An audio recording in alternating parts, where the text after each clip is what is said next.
હે રામે રામ ડાયરા ને રામ રામ. કેમ છો? બસ એમના મોજમાં રહી ગયો વાલા. તમને એમ થાય કે સસપા બસમાં ઠપકાર્યા છે, પણ એવું કાંઈ છે નહીં. થોડીક આંખું દુખે કે નહીં એટલે સસમાં ઠપકાર્યા છે. તો હવે જો બાજુની વાડીમાં દવા છાંટે છે, અને એ પાછા ટ્રેક્ટરથી. હવે ના જાવ છો કેવી છંટાય એમ જોવા, અને વિડીયોમાં તમે એમના ધ્યાન આપજો. હો જવો આલ્યો આવે તો દેખાય. દવા છાંટવાનું પંપ છે પાછળ, અને એક બેરલ ભર્યું છે. 5 ને 5 10 બોલ લઈ લે. કેટલું? 10 વોલ્ટ લઈ લે. 5 આંખ્યા 5 આ બાજુ, બે બાજુ 10 વોલ્ટ ઉપાડે. અને લાંબો સાહ હોય એમાં બહુ સારું પડે. હો પણ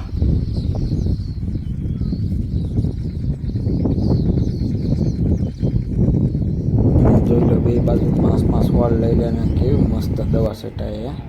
ક્યાંય ખાલું તમને જોવા ન મળે. અને જેમ લાંબો સાહ હોય ને એમ બહુ મજા આવે છે. કેમ પણ જોઈ લો, હાલે જાય ને.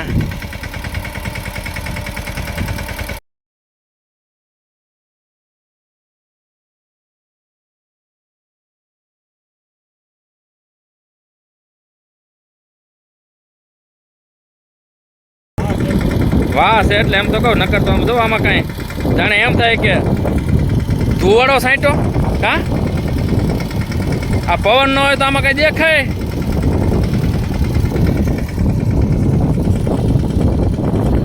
કેમ? હા, તો એ તે પવન છે એમાં ઉડી જાય. અને સિંગને જો ક્યાંય બાકી ન રહે. જાણે ઝાકળ કેમ પડ્યો હોય એમ પલાળી દે. અને આ અમારે રામગઢમાં બનાવેલું છે ભાઈ.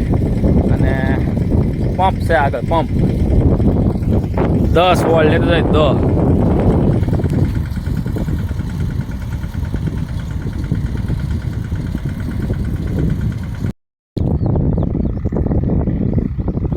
તો જોઈ લો, કાલે દવા છાંટીને ટ્રેક્ટરે કેમ પણ સિંગ લીલકાઈ ગઈ કે નહીં.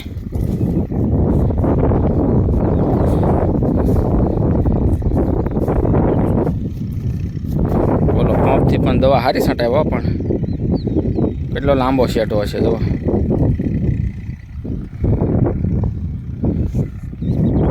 રિઝલ્ટ સારું લાગે દવાનું. દવા કેમ બધી લીલી થઈ ગઈ છે, સિવાય જાય છે નહીં. કેમ કે એનું પ્રેશર એટલું સીધું વોલ ઉપર જાય પ્રેશર. 10 વોલ્ટ લે એટલે સીધું પ્રેશર ઉપર જ જાય. જીવાત નાની હોની હોય તો એમ નામી ધોઈ નાખે. બેરલ હોય ભરેલું કે આખી વાડીમાં થઈ રહ્યો.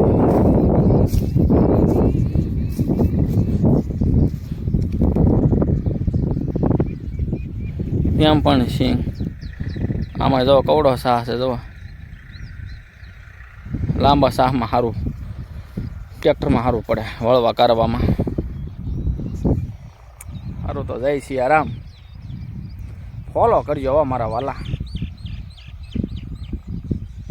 સબસ્ક્રાઈબ કરવાનું ભૂલતા જ નહીં તમે.